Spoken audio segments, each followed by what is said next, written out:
চট্টগ্রামের পটিয়ায় শ্রীমাই খালের যন্ত্রণা থেকে এলাকাবাসীকে মুক্তি দিতে ১৩৩ কোটি টাকা ব্যয়ে মাল্টিপারপাস হাইড্রোলিক এলিভেটর ড্যাম স্থাপন করেছে পানি উন্নয়ন বোর্ড, যা থেকে মৌসুমে চাষাবাদ বাড়বে ১১০০ হেক্টর জমিতে।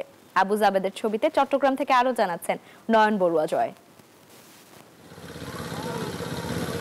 প্রাকৃতিক পানি সংরক্ষণ সহ নদী রক্ষায় এবার চট্টগ্রামের পটিয়ার শ্রীমাই খালে নির্মাণ করা হবে multipurpose hydraulic elevator dam (SED)। এটি একটি উন্নত প্রযুক্তির বিশেষ ধরনের বাঁধ। ৮৪ মিটার দীর্ঘ এই বাঁধ নির্মাণ হলে ওই খালে পাহাড়ি ঢল ও বর্ষার পানি সংরক্ষণ করা যাবে। এতে শুষ্ক মৌসুমে কৃষি সেচের কাজে পানি পাওয়া সহজ হবে।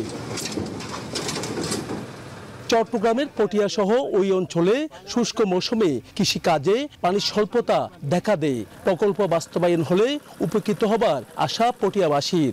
পুরো শুকনো এখন যদি বান্ডা দেয় এই পুকুরটা পানি থাকবো, আমরা গোসল করতে পারবো, আরাম চলতে পারবো। আমরা যদি চাষাবাদ করি, যদি সুযোগ সুবিধা পাই, আল্লাহ হাতে ধন্যবাদ এবং আর ক্ষেত খামার উৎপন্ন করতে সুবিধা হবে। বান্ডেল থাকলে প্রতি সেনমানিতে টাকা বাঁচবে। বিকাশ সেনমানি বান্ডেল কিনে জিতুন প্রতি লেনদেনে। সরকার আড়ারে যে হাম্মাং করে দিয়ে কিন্তু মানে হামকে টিপসই আড়ালাই ভালো হয়ে গেল। ছেলে মেয়েরা স্কুলেতে যেতে পারতো না, খালের পানি এখন অনেক ভালো হয়েছে। প্রকল্প সংশ্লিষ্টরা জানান, এটি বাস্তবায়িত হলে বন্যা নিয়ন্ত্রণ, মৎস্য সম্পদ রক্ষা, ইকো ট্যুরিজমের সুযোগ সৃষ্টি এবং কর্মসংস্থানের সুযোগ তৈরি হবে।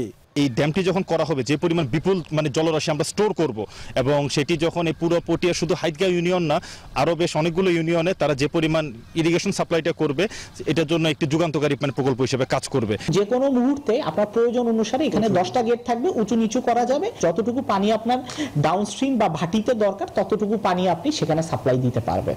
এর আগে 2020 সালে চট্টগ্রামের আনোয়ারার ভরা শঙ্কখালে দেশের প্রথম হাইড্রোলিক এলিভেটর ড্যাম নির্মাণ করা হয়। নয়ন বড়ুয়া জয়, নিউজ 24, চট্টগ্রাম।